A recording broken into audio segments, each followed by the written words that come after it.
Bom, vamos voltar aqui ao 11, 12, 13, no 14º. Logo na primeira frase. Esse ego, eu falei que ele botava em itálico pequenininho, cuja força nossos teóricos definem agora pela capacidade de suportar uma frustração.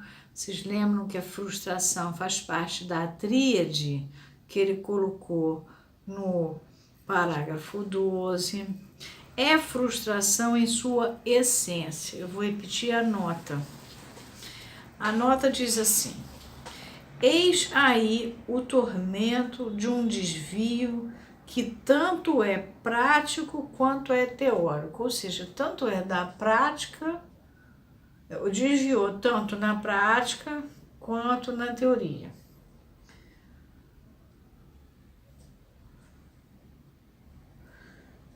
Pois identificar o ego, esse meu eguinho, com a disciplina do sujeito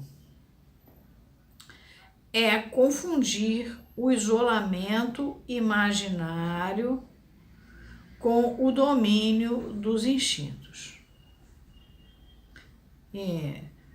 O isolamento imaginário é aquele negócio que vocês lembram do espelho e tal, né, do sujeito, né, entre ele. E o domínio dos instintos, que Lacan bota a maestria sobre os instintos, na verdade. É expor-se através disso a erros de juízo na condução do tratamento, que dá por cima conduz errado o tratamento, tais como almejar um reforço do ego. Esse ego é sempre eguinho, é o zinho, aquele que foi formado lá no estágio do espelho. Em muitas neuroses, movidas por sua estrutura demasiadamente forte, o que é um caminho sem saída. Imagina, almejar um reforço do ego, que já é aquela coisa do imaginário. Em muitas neuroses motivadas por sua estrutura demasiadamente forte, aí já tem um caminho sem saída. Acaso não lemos na pena de nosso amigo Michel Barnett, é do Barnett que ele está falando, que o reforço do ego deve favorecer o sujeito que sofre de ejaculácio precoce, que é a ejaculação precoce, porque ele permitiria uma suspensão mais prolongada de seu desejo. Olha o absurdo. Eu vou dar uma adulada no cara, eu vou dar uma levantada no ego do cara, eu vou dar uma força pro cara, porque aí, né, isso vai ajudar ele a segurar a ejaculação dele, né?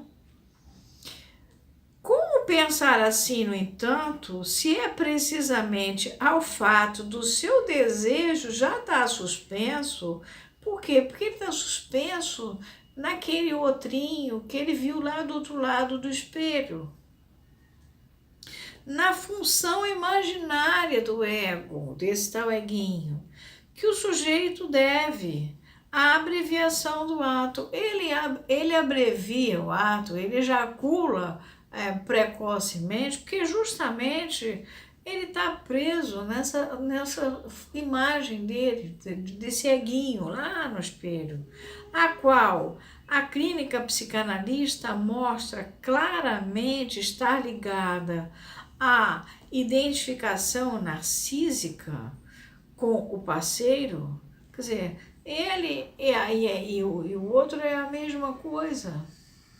Ele se vê no outro. Então, eu vou adular o cara, dar uma força, falar, não, você vai conseguir, olha só, você é, sabe, sensacional, você pode. Pronto, acabou a psicanálise aí. Isso é pura psicologia do ego aqui. Embora seja Barnett, nessa hora ele está dando uma força maluca, maluca. Entendeu? Eu vou dar uma força aqui doida.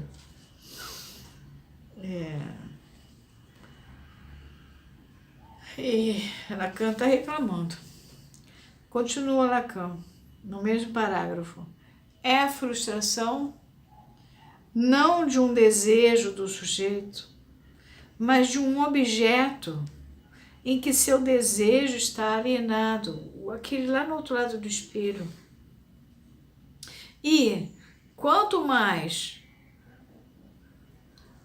olha só, ele faz uma imagem real. Do outro lado, ele é um objeto real, né? Lembra? Aí ele faz uma imagem real.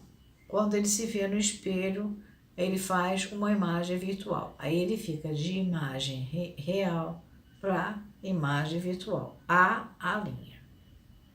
Então ele fica alienado ali. Ele é aquela criatura que ele é o contrário. E quanto mais este se elabora, mais se aprofunda no sujeito a alienação de seu gozo.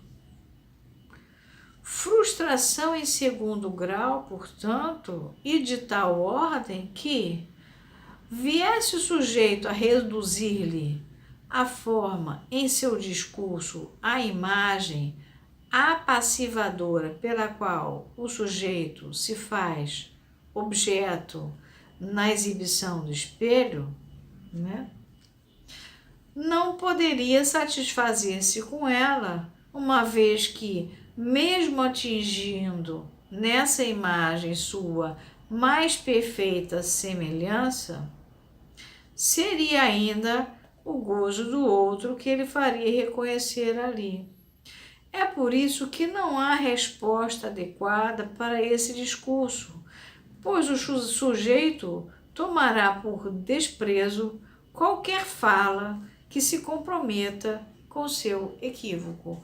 É comum a gente receber informação na clínica do pois é, mas o meu analista ou o meu terapeuta, depende de como é que a pessoa chama o ser que tratou dele. De modo geral, eles começam dizendo que fizeram análise. Com o tempo, eles já falam que fizeram terapia. Eu não sei como é que eles chegam a essa conclusão. E, por fim, eles começam a comentar certas coisas dentro da própria associação livre. É como se eles falassem das histórias, de experiências deles com outras pessoas, seja com o professor, com o pai, com uma namorada, com a vivência deles nessa terapia. Também é problemática. Então, eles criticam, da mesma maneira que eles criticam outras vivências, outras histórias abomináveis, na verdade, que não acrescentaram em nada. Seja um professor medíocre, seja uma mãe pouco cuidadosa, seja um pai que não se tocava do seu lugar paterno, seja um irmão que era muito pouco fraterno, seja um vizinho que era pouco solidário, enfim. E ele vai se queixar de um terapeuta que fala isso da mesma maneira. E ele vai se queixar tomando em consideração que foi uma ignorância, no sentido de ignorar, uma burrice do terapeuta mesmo, uma estupidez. E chega ao ponto de, por que eu gastei tanto dinheiro com isso tudo? É comum esse comentário. Bom, no próximo eu falo porque já está muito grande.